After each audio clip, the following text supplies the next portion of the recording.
আরেকটা হাদিস বলে দিচ্ছি, ইন্না রাজুলান ইয়াউমাল ঈদ ফিল জানায়াতি আরাদু আন ইউসাল্লি ক্বাবলা সালাতাল ঈদ ফানাহাহু আলী।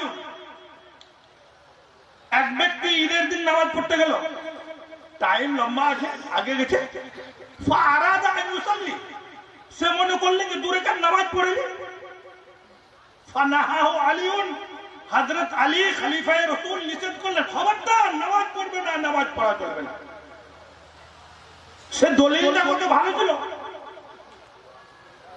ইয়া আমিরুল মুমিনিন ইন্নী আ'লামু আন্না আল্লাহ লা ইউ'আযযিবু আলা সালাত, হে আমিরুল মুমিনিন আমি খুব ভালো মতো জানি যে আল্লাহ নামাজের উপর শাস্তি দেবে না, আযাব দেবে না।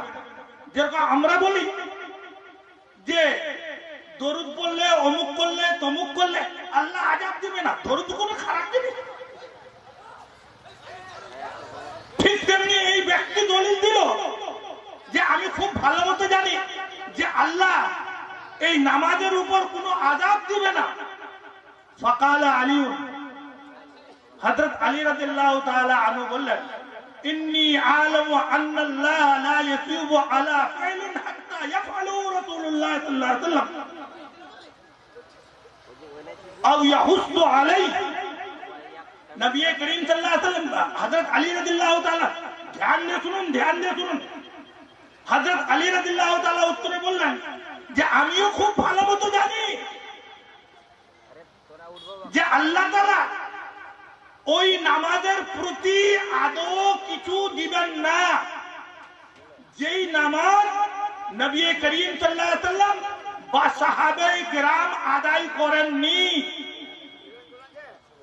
অতএব ওই নামাজের বিনিময়ে তুমি সওয়াব না পেয়ে আর তুমি তার উপর শাস্তি পাবে বেমুখালেফতে নবী, নিজের নবীর তরিকার বিরোধিতা করার, বিপক্ষে করার জন্য।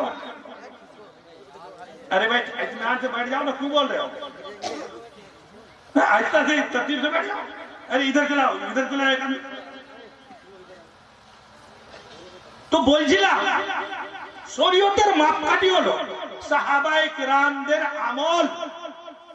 নবী করিম সাল্লাল্লাহু আলাইহি ওয়াসাল্লাম একটা হাদিস আছে, মিশকাত শরীফের এটাও হাদিস,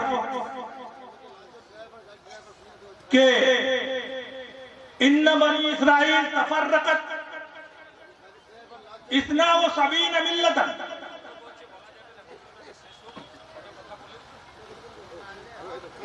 ওয়া তাফরাকু উম্মতি আলা 79 মিল্লাতান কুল্লুহুম ফিন নার ইল্লা ওয়াহিদাতান।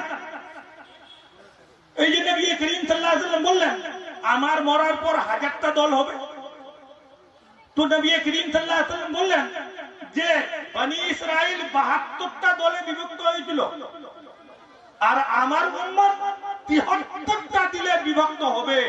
কুল্লুহুম ফিন নার, সকলেই জাহান্নামে যাবে ইল্লা ওয়াহিদাতান। সাহাবারা চিন্তায় পড়ে গেলেন, 73টার ভিতর শুধু একটাই যাবে, সবকটা জাহান্নামে চলে যাবে।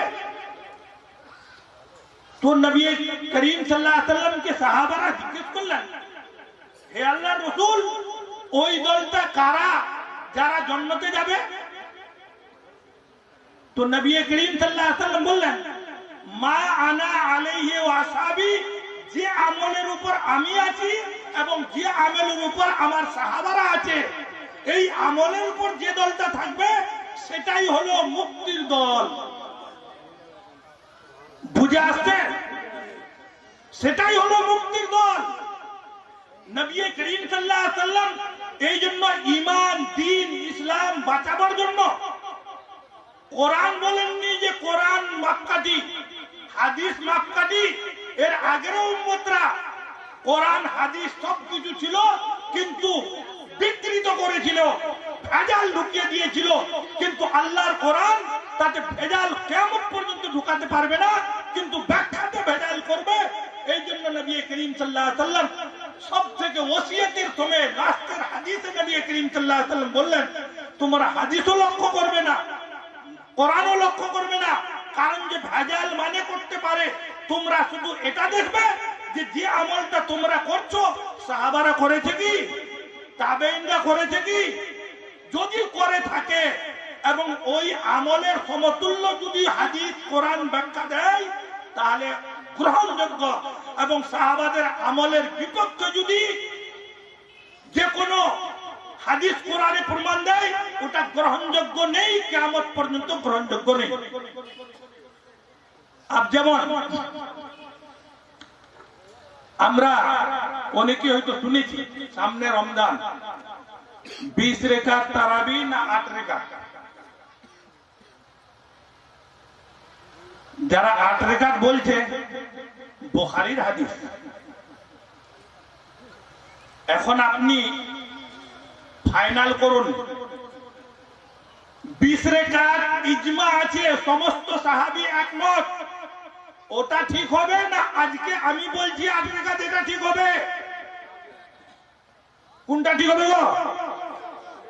যদি আমার ঈমান আছে আল্লাহ এবং রাসূলের উপর, এক বাক্যে আমি বলবো সাহাবারা যেটা করেছেন সেটাই ঠিক। এবং এতদিন বুখারী পর্যন্ত 1300 শতাব্দী পর্যন্ত কেউ 8 রেখাত বুঝতে পারলো না, আজকে আমি 8 রেখাত বুঝে নিলাম। এই জন্য ইজমা আছে 20 রেখাত সাহাবীর উপর, কেউ সমস্ত হাদিস পেশ করে দাও, কোরআন পেশ করে দাও, কিয়ামত পর্যন্ত মানা যাবে না। সাহাবী থেকে বেশি জ্ঞানী আজকের উলামা বা আজকে পড়নেওয়ালা কিয়ামত পর্যন্ত হতে পারে। এই জন্য শুধু হাদিসের পিছনে পড়বেন, হাদিস আছে গুমরাহ হয়ে যাবে, কোরআনের ব্যাখ্যার পিছনে পড়বেন গুমরাহ হয়ে যাবে।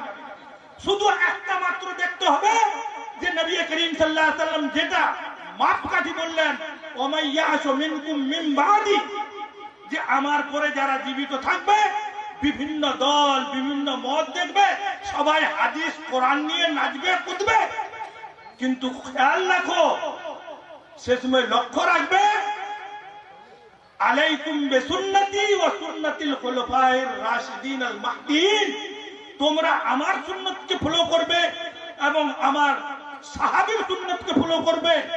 যে সাহাবীর সুন্নাত আমার সুন্নতকে ফলো করবে সেটাই হলো সঠিক। ওয়া আযু আলাইয়া বিন নওয়াজিদ, তাকে দাঁতের এই দিককার দাঁত দিয়ে আঁকড়ে ধরে থাকবে, কোনো ভুল ব্যাখ্যাতে যাবে না। বুঝে আসলো? এই জন্য ভাই বুজুর্গ দোস্ত, নবী করিম সাল্লাল্লাহু আলাইহি ওয়াসাল্লাম এই যে ইজমা, সাহাবাদেরকে আমরা জানি না, সাহাবাদেরকে বিষয়ে আল্লাহ পাক বলেছেন ওয়াইদা কিলা লাহুম আমানু কামা আমানান নাস, কে হে লোকেরা তোমরা ঈমান নিয়ে আসো ওই মতো যেমন সাহাবারা ঈমান নিয়ে এসেছে।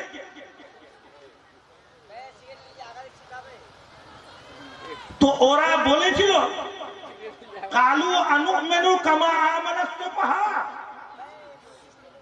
কে আমরা কি ওই মতো ঈমান নিয়ে আসবো যে ওই সাহাবী বোকারা যেমন ঈমান নিয়ে এসেছে?